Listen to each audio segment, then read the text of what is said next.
Bienvenidos a este video sobre arbovirus o los virus transmitidos por insectos dentro de nuestro módulo contagio, en el cual trabajaremos los objetivos de aprendizaje de explicar las diferentes familias de virus a través de la descripción de sus características morfológicas, sus condiciones de replicación y transmisión, células y tejidos que infectan, patologías relacionadas y complicaciones para definir su rol patogénico en el huésped. Vamos además a describir la capacidad patogénica de cada virus a través de la identificación de los factores de virulencia de cada familia para relacionarlos con signos y síntomas en las infecciones humanas. Y finalmente, identificaremos las pruebas diagnósticas utilizadas para la detección de las diferentes especies virales a través de la clasificación e interpretación de su utilidad diagnóstica para seleccionar la más conveniente en cada caso clínico. Dentro de estos virus que son transmitidos por insectos vectores o los arbovirus, tenemos 4 familias en las cuales están incluidas varias especies. Tenemos la familia Togaviridae, donde encontramos el virus del chikungunya, el virus Onjong, el virus del río Ross, el virus Simbis. Dentro de la familia Flaviviridae encontramos el virus de la fiebre amarilla, el virus dengue, la encefalitis japonesa, el virus Zika, entre otros.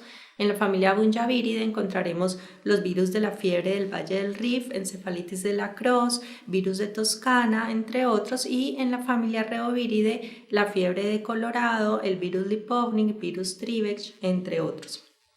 En estos videos nos centraremos específicamente a trabajar los virus que tienen importancia epidemiológica en nuestro medio, como son chikungunya, fiebre amarilla, dengue y virus Zika, sin desestimar las otras especies que en algún momento, posiblemente por la globalización y las migraciones, podrían llegar a nuestro territorio y podrían generar en un futuro amenazas hacia la población. Dentro de la familia Flavivirus tenemos 3 subfamilias: Hepacivirus, Flavivirus y Pestevirus. Dentro de la subfamilia Flavivirus encontramos 2 virus que tienen gran importancia epidemiológica para nosotros, que afectan a los humanos, que son el virus del dengue y el virus de la fiebre amarilla.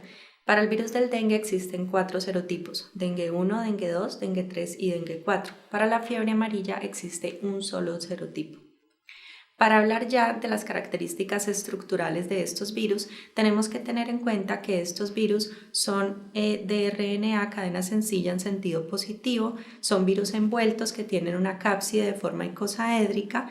Su genoma de RNA codifica inicialmente para una poliproteína larga que luego se segmenta en 3 proteínas estructurales y 7 proteínas no estructurales. En este esquema podemos encontrar cómo se divide esta poliproteína, teniendo en cuenta que las proteínas estructurales son aquellas que van a ser parte de la cápside, de la envoltura, mientras que las proteínas no estructurales tienen que ver con procesos de replicación y transcripción. Las proteínas no estructurales se denominan como NS desde 1 hasta 5, pasando por 2A, 2B, 4A y 4B. Estos son importantes antígenos virales, siendo el NS1 muy inmunogénico y fácilmente detectable en las pruebas de diagnóstico, como se explicará más adelante. El virus entra a través de la unión de la glicoproteína E, que se encuentra en la envoltura, con el receptor celular, entra a través de viropexis o endocitosis mediada por el receptor, se replica en citoplasma y sale de la célula a través de gemación. Este es un virus que adquiere entonces la envoltura de las membranas celulares que infecta. Iniciaremos con el virus dengue, el cual decimos que es un arbovirus transmitido por insectos vectores de la especie Aedes aegypti y Aedes albopictus. Decimos que existen 4 serotipos, pero dentro de los serotipos pueden haber algunos genotipos que tienen más virulencia. Cada serotipo provee inmunidad permanente para él mismo, pero estos anticuerpos tienen una reacción cruzada para los otros serotipos sin limitar su infección. Eso quiere decir que cuando yo me infecto la primera vez, por ejemplo con dengue 1, genero anticuerpos que bloquean la infección y nunca más vuelvo a infectarme por dengue 1. Sin embargo, estos anticuerpos pueden reconocer al dengue 2, al dengue 3 o al dengue 4. pero ese reconocimiento no va a neutralizar la infección, sino que por el contrario la va a facilitar. Eso hace parte de los mecanismos de la inmunopatología por dengue que explicaremos más adelante, y también es lo que explica la razón por la cual las infecciones secundarias tienden a ser más graves que las infecciones primarias. Cuando hablamos del vector, encontramos entonces que el Aedes aegypti es un mosquito también conocido como mosquito tigre porque tiene unas rayas blancas en el lomo y en las patas, al igual que el Aedes albopictus.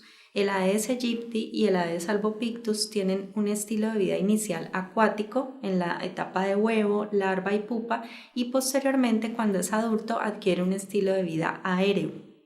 El Aedes albopictus se diferencia un poco del Aedes aegypti en que tiene la capacidad de hibernar, y cuando hay épocas muy frías el mosquito puede detener su metabolismo para que cuando vuelva a las condiciones del clima óptimo vuelve nuevamente a despertarse, y eso ha generado que estos virus puedan empezar a verse en ciertas zonas geográficas del norte, zonas muy frías donde antes no existía la transmisión.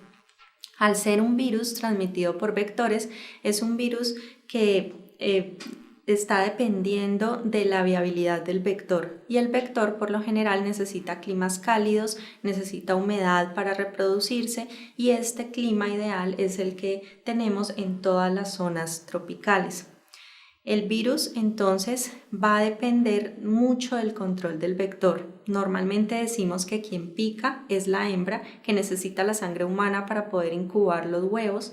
El mosquito macho se alimenta por lo general de polen, y estos mosquitos son muy activos a primeras horas de la mañana y últimas horas de la tarde, que es el horario en el que más frecuentemente pican a los humanos. Normalmente pican en las piernas porque les favorece la cantidad de dióxido de carbono que se encuentra en la sangre venosa. Necesitan ubicarse en zonas de camuflaje, zonas oscuras. Se dice que para el dengue hay dos estilos de dos etapas de transmisión. La etapa selvática, que inicia cuando estos virus provenientes inicialmente de primates no humanos empiezan a infectar los mosquitos. Normalmente el mosquito pica a un huésped susceptible, el virus entra, se replica en las células del intestino y luego se queda en la saliva, donde nuevamente está disponible para otro huésped susceptible. Ese inicial ciclo entre primates se llama ciclo selvático, pero cuando los humanos empiezan a hacer sus asentamientos cercanos a estas zonas selváticas, pues el virus empieza a pasar desde los primates a los humanos, y luego empezamos un ciclo urbano que ocurre la transmisión dentro de la ciudad entre los diferentes humanos. Para hablar de epidemiología tenemos que tener claro que las zonas donde más frecuentemente se presentan infecciones son todas las zonas que tienen que ver con estas regiones tropicales, donde hay calor, hay humedad, donde se favorece el agua, las charcas, la formación de charcas para el crecimiento de estos individuos, de estos mosquitos. En Colombia, las regiones donde más frecuentemente se presentan las infecciones y que conocemos como zonas endémicas para dengue son el Valle del Cauca, Tolima, Santander, Cundinamarca, Meta, Cesar, Huila, Putumayo, donde se registra un 44% de mortalidad. Para el virus dengue actualmente no existen vacunas. Vamos a hablar entonces acerca de los mecanismos inicialmente moleculares para hablar después de la fisiopatología. El virus entonces decimos que tiene una glicoproteína E sobre su envoltura que se une al heparansulfato de células como los monocitos o las células dendríticas. A partir de la unión con este receptor, el virus entra, decimos que entra a través de viropexis y se replica en estas células susceptibles. Recordemos que el virus se encuentra en la saliva del mosquito, y cuando la probóscide del mosquito rompe la barrera epitelial, los virus Entran y fácilmente encuentran células como las células de Langerhans que se encuentran en piel o los monocitos que se encuentran en circulación cuando se logran perforar los pequeños vasos sanguíneos. En el dengue tenemos que tener claro un proceso importante que se conoce como la inmunopatogénesis, que conlleva muy frecuentemente a las complicaciones por la infección. Decimos que cuando nos infectamos la primera vez de dengue por un serotipo, vamos a generar anticuerpos protectores que van a evitar o limitar la infección por ese mismo serotipo. Sin embargo, estos anticuerpos, que son tipo inmunoglobulina G, permanecen por un tiempo y cuando yo me encuentro con otro serotipo en una infección secundaria, estos anticuerpos lo van a reconocer y lo van inicialmente a opsonizar. Recordemos que los monocitos tienen receptores para la porción Fc de los anticuerpos y estos receptores tienen mucha más afinidad que el heparansulfato por la glicoproteína E. Por lo tanto, los viriones que se encuentran opsonizados van a ser atraídos masivamente a los monocitos, lo cual va a generar una entrada masiva de viriones en este monocito macrófago. Y esa entrada masiva de viriones va a dar lugar a una replicación y a un aumento del inóculo, lo que va a generar una mayor cantidad de viriones disponibles para infectar más y más células, generando una infección más sistémica, no tan localizada como la que se generaba en una infección primaria. Además, hay que tener en cuenta que en una infección secundaria vamos a tener más perfiles proinflamatorios. En una infección primaria activamos linfocitos T, CD4, perfiles TH1 y estas células se van a quedar como células de memoria. En una infección secundaria vamos a activar tanto las células de memoria como otros naïf y eso va a dar lugar a una mayor cantidad de células TH1 que secretan citoquinas proinflamatorias, generando un estado proinflamatorio que puede ser sistémico. Encontramos entonces que el mosquito, además, a través de la picadura, puede transmitir el virus que puede ingresar a las células dendríticas y a través de la entrada en células dendríticas va a aumentar la secreción de citoquinas como factor de necrosis tumoral alfa, interleuquina 6, interleuquina 12 que van a dar lugar a un estado proinflamatorio, pero además se aumenta la expresión del MHC de clase 2, lo que favorece una activación de los linfocitos TCD4 perfil TH1. Sin embargo, se ha visto que la infección por virus dengue en las dendríticas disminuye la expresión del MHC de clase 1. Esto hace que haya una limitada activación de los linfocitos TCD8, que son células citotóxicas que necesitaríamos para lograr contener la infección viral. Entonces, lo que vamos a ver es que se activan perfiles proinflamatorios, pero de cierta manera se limita la acción de los mecanismos efectores, además de disminuir la secreción de los interferones de tipo 1. Al disminuir la secreción de los interferones de tipo 1, el virus puede entrar en diferentes células y después de que ocurre el mecanismo de replicación, las células entran en muerte celular. Cuando estas células entran en muerte celular, hay liberación de todos los viriones que se encuentran dentro de la célula replicándose y eso favorece la diseminación viral. Entonces, ¿qué tenemos hasta el momento?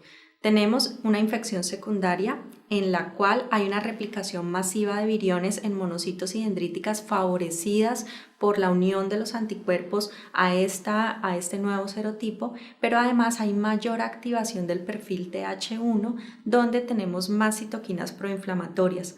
Hay entonces vasodilatación, activación del endotelio vascular, un perfil proinflamatorio, pero además de eso, recordemos que el virus tiene tropismo por el heparansulfato. El heparansulfato hace parte del glicocálix que se encuentra tapizando el endotelio vascular, el cual se empieza a ver afectado generando un estado de permeabilidad vascular. La permeabilidad vascular conlleva a la pérdida de proteínas plasmáticas dentro de las cuales se incluye la albúmina. Si esto está ocurriendo de forma sistémica, entonces vamos a ver que cae la presión porque no se puede mantener la presión oncótica de los vasos.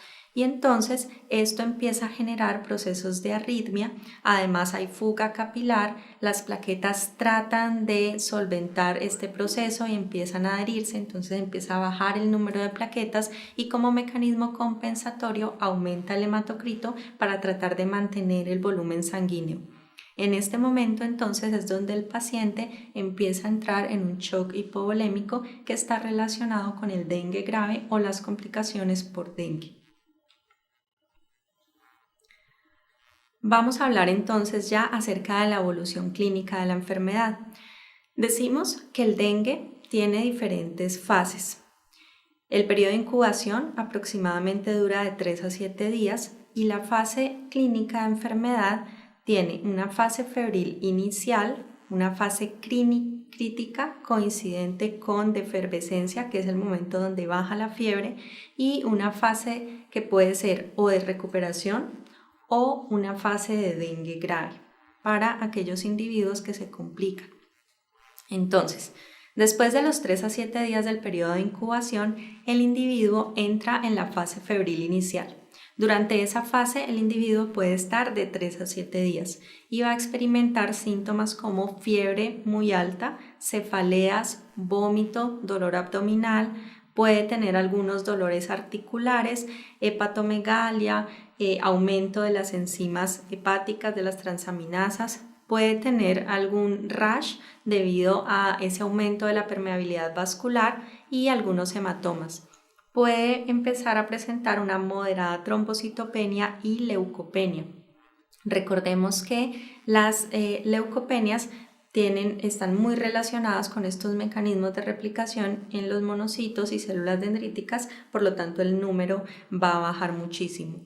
En este periodo de tiempo de 3 a 7 días es un periodo muy agudo donde hay síntomas febriles, mialgias, artralgias y unos síntomas que son incapacitantes para el paciente.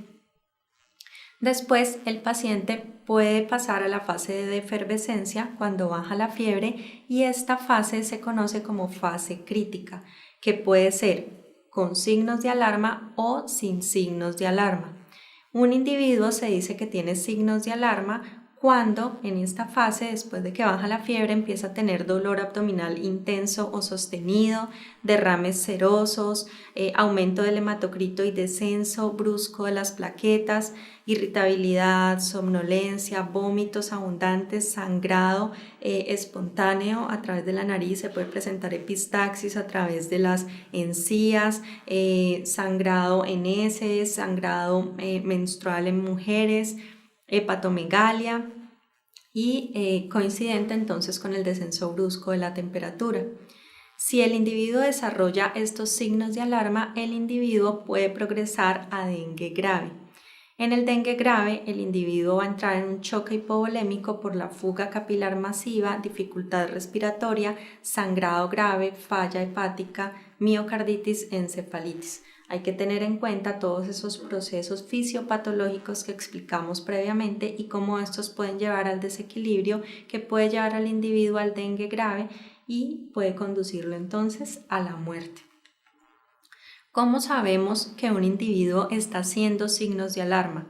Cuando baja la fiebre es necesario controlar nuevamente el paciente y evaluar la presencia de estos 4 criterios. El primero es si hay un antecedente de fiebre 2 a 7 días antes de la consulta, si tiene una prueba de torniquete positiva o si viene con sangrado espontáneo, ya sea por nariz, encías, etc. Si tiene un conteo de plaquetas menor a 100.000 por milímetro cúbico, si hay evidencia de fuga plasmática o aumento en el hematocrito o derrame pleural que puede evidenciarse a través de una radiografía de tórax. Estos 4 signos pueden orientarnos acerca de ver si el paciente está presentando signos de alarma para poder hospitalizar a tiempo y prevenir la aparición del shock. Es importante siempre los pacientes con dengue controlarlos. Hacer un diagnóstico inicial en la primera consulta y siempre citarlos 3 o 4 días después para estar monitoreando si aparecen o no signos de alarma. Las pruebas de laboratorio que nos pueden ayudar y orientar el diagnóstico es el cuadro hemático a través del recuento de leucocitos, plaquetas, el hematocrito, también la albúmina, encontraríamos en un paciente hipoalbuminemia, pruebas de función hepática, mirar si hay transaminasas elevadas y en el uroanálisis se puede evidenciar la presencia de sangre en orina. Hay pruebas ya más específicas para el diagnóstico de dengue como tal. Las pruebas anteriores son pruebas que nos pueden dar un indicio, pero necesitamos confirmar. Para hacer pruebas confirmatorias podemos hacerlo a partir de aislamiento viral, pruebas moleculares como el RT-PCR, la detección del antígeno NS1 y la serología a través de la detección de la IgM y la IgG.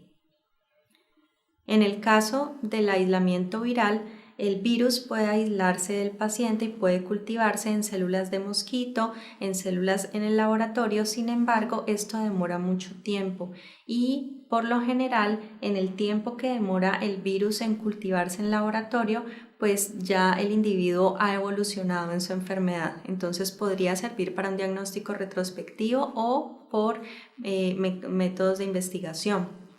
Hay que tener en cuenta que después del quinto día baja la sensibilidad porque el antígeno viral es muy alto hasta el día 5. Ya después es difícil poderlo aislar.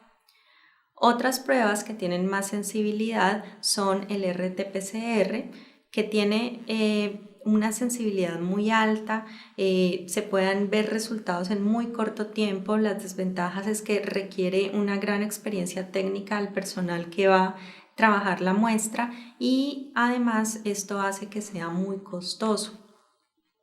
Existen también pruebas de diagnóstico serológico a través del cual se puede detectar la IgM en prueba única para diagnóstico de infección activa o la IgM e IgG en muestras pareadas, que es lo ideal que se debe trabajar en el diagnóstico serológico. En esta gráfica podemos encontrar en color rojo la viremia y vemos que la viremia nos está indicando la presencia del virus en sangre y cómo puede ser detectable el antígeno viral hasta el quinto día. Ya después del quinto día bajaba muchísimo y puede ser muy difícil de detectar en la prueba. Y es precisamente a partir de ese cuarto o quinto día en el cual empiezan a aparecer y a volverse positivos los anticuerpos. Eso quiere decir que las pruebas diagnósticas tienen diferentes tiempos. Si nos vamos a enfocar a detección del antígeno viral, debe ser dentro de los primeros 5 días y para enfocarnos en la detección de anticuerpos debe ser a partir del cuarto a quinto día. Decimos entonces que podemos mandar una IgM y que esta nos puede indicar una infección activa. Sin embargo, es mucho mejor y mucho más específico mandar 2 pruebas o las pruebas pareadas de anticuerpos para poder hacer el diagnóstico. Esto es debido a que recordemos que podemos tener dengue hasta 4 veces. Si podemos tener dengue hasta 4 veces, la primera vez que nos infectamos vamos a producir inmunoglobulina M específica que puede durar alta hasta por 3 meses. Entonces, en una infección secundaria, la detección de la IgM puede no ser por la infección activa, sino que podemos estar detectando una IgM previa, una IgM que generamos en la infección primaria. En las pruebas pareadas, entonces, lo que hacemos es tomar una primera prueba donde vamos a encontrar unos títulos de inmunoglobulina M y vamos a controlar el paciente 2 o 3 días después donde vamos a tomar una segunda prueba. En la segunda prueba vamos a encontrar y vamos a comparar estos niveles de anticuerpos con la primera prueba. Si el paciente está teniendo una infección activa por dengue, los resultados en los títulos de anticuerpos deben ser más altos en la segunda toma que en la primera. Eso nos va a indicar infección activa. Pero si los títulos son más bajos que en la primera toma, puede mostrarnos que estamos detectando una IgM de una infección primaria. La IgG también puede ser útil en muestras pareadas porque si vemos en la gráfica, la IgG la estamos viendo en color verde. Cuando tenemos una infección primaria producimos IgG y esta se mantiene alta por meses o años, y cuando volvemos a infectarnos nuevamente por la activación secundaria de la respuesta inmune, esta inmunoglobulina G vuelve a dispararse, vuelve a aumentar y también podríamos comparar los títulos, siendo entonces en una infección activa la IgG en la segunda muestra más alta que en la primera muestra. Es importante entonces siempre tener en cuenta las muestras pareadas. Decimos entonces que una IgM positiva en prueba única no nos está diciendo específicamente infección activa, porque puede ser que estamos detectando una infección anterior ocurrida incluso 3 meses antes. Una IgM negativa puede ser que la estemos tomando antes de los 4 días y ese podría ser un falso negativo, o que no tenemos dengue. La serología tiene un problema y se cruzan los anticuerpos un poco con la fiebre amarilla. En las pruebas pareadas eso nos ayudaría también un poco a descartar, por eso es importante siempre tomar esa segunda muestra. Y lo otro que podemos hacer en diagnóstico es la detección del antígeno NS1 a través de las pruebas rápidas, pero siempre recordando que este antígeno lo debemos detectar dentro de los primeros 5 días. Entonces en la gráfica vemos la cronología. Si vamos a tomar antígenos, si vamos a hacer una prueba molecular a través de una muestra de sangre donde vamos a detectar antígenos virales, lo debemos hacer dentro de los primeros 5 días donde está el individuo en la fase febril. Si vamos a mirar anticuerpos, lo debemos hacer después del 4.º día y es importante siempre que tomemos las pruebas pareadas para hacer la confirmación del diagnóstico. El tratamiento básicamente del dengue tiene que ver con cuidados paliativos, abundante líquido, reposo, antipiréticos, evitar AINES y aspirinas para evitar que se generen manifestaciones hemorrágicas, mantener el monitoreo en presión arterial, hematocrito, conteo de plaquetas, estado de conciencia, para estar monitoreando al individuo y los signos de alarma. Y en caso que el individuo empiece a presentar manifestaciones hemorrágicas, hacer transfusión de plaquetas, plasma fresco congelado o crioprecipitado podría ser una opción. En la prevención decimos que hasta el momento no hay vacunas disponibles para el dengue y por ahora se usa el control del vector a través del uso de barreras, toldillos en los individuos o eliminación de criaderos a través de la fumigación. Es importante tener en cuenta que el mosquito es muy activo durante el día, así que el uso de los toldillos o mosquiteros para dormir no sería un mecanismo de prevención antes de, pero sí es un mecanismo muy importante en aquellos enfermos para evitar que lo transmitan a otros individuos dentro de su propia casa. Continuaremos acerca de los arbovirus en los siguientes 3 videos que vamos a trabajar. Muchas gracias.